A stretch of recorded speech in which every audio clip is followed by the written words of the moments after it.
எல்லாருக்கும் வணக்கம். இது தமிழ் பறவை. விஜயோட படம், அதாவது கத்தி, தலைவா, காவலன், நம்ம எந்த படம் எடுத்தாலும் தடை வந்துகிட்டே இருக்கு. எந்த ஒரு நடிகருக்கும் இந்த தடை வரலைன்னு சொல்லலாங்க. ஏன்னா எல்லா படத்துக்கும் தடை வந்துகிட்டே இருக்கு. அதே மாதிரிதான் இந்த புலி படத்துக்கும் ஒரு தடை வந்திருக்கு. தடைன்னு சொல்ல முடியாது, இது ஒரு கால அவகாசம், கொஞ்ச நேரம் கழிச்சு ரிலீஸ் ஆகும் சொல்லியிருக்காங்க. அதாவது இந்த படம் ரிலீஸ் ஆகணும்னா அந்த உலகத்துல இல்லாத மாதிரி இந்த தமிழ்நாட்டில் மட்டும்தான் அந்த ஒரு சர்வர் இருக்கு. ஒரு இடத்துல படத்தை டிஜிட்டல்லே எடுத்து டிஜிட்டல்லே ரிலீஸ் பண்ற மாதிரி இருக்கு. அதை கியூபி அப்புறம் இன்னொரு சர்வர், இன்னொரு நெட்வொர்க் வாங்குறாங்க. அந்த கியூபி அவங்களுக்கு அவங்க தான் ரிலீஸ் பண்றாங்க படத்தை. ஸோ அந்த கியூபிக்கு பணம் கட்டணும். கடைசி நேரத்தில் அதை கேட்கறதுக்கு இவ்வளோ தொகை கேட்பாங்க, அது கட்டணும். அது கட்டலாம்.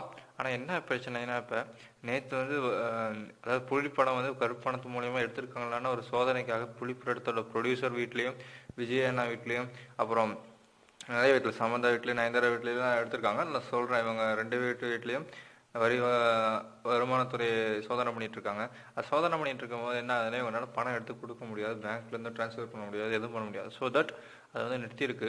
அதனால படம் இன்னைக்கும் தொடரும்னு சொல்லியிருக்காங்க, வருமானம் வர சோதனையை. அதான் இன்னும் படம், அதனால 9 மணிக்காச்சும் 7 மணிக்காச்சும் ரத்தாக இருக்க வாய்ப்புண்டு சொல்லியிருக்காங்க. என்ன நடக்குதுன்னு பார்ப்போம்.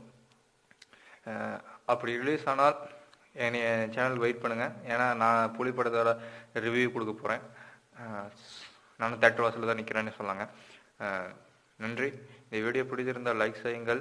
உங்கள் விஜய் அண்ணா பற்றி, புலி படத்தை பற்றி கமெண்ட் செய்யுங்கள். கமெண்ட்கள் வரவேற்க படிக்கிறது. கண்டிப்பாக கமெண்ட் செய்யுங்க. உங்கள் விஜய் அண்ணா பற்றி என்ன சொல்கிறீங்களோ அதெல்லாம். சப்ஸ்கிரைப் செய்யுங்கள். மேலும் வீடியோ பார்க்க, கத்தி ரிவ்யூ பார்க்க சப்ஸ்கிரைப் செய்யுங்கள். நன்றி, வணக்கம்.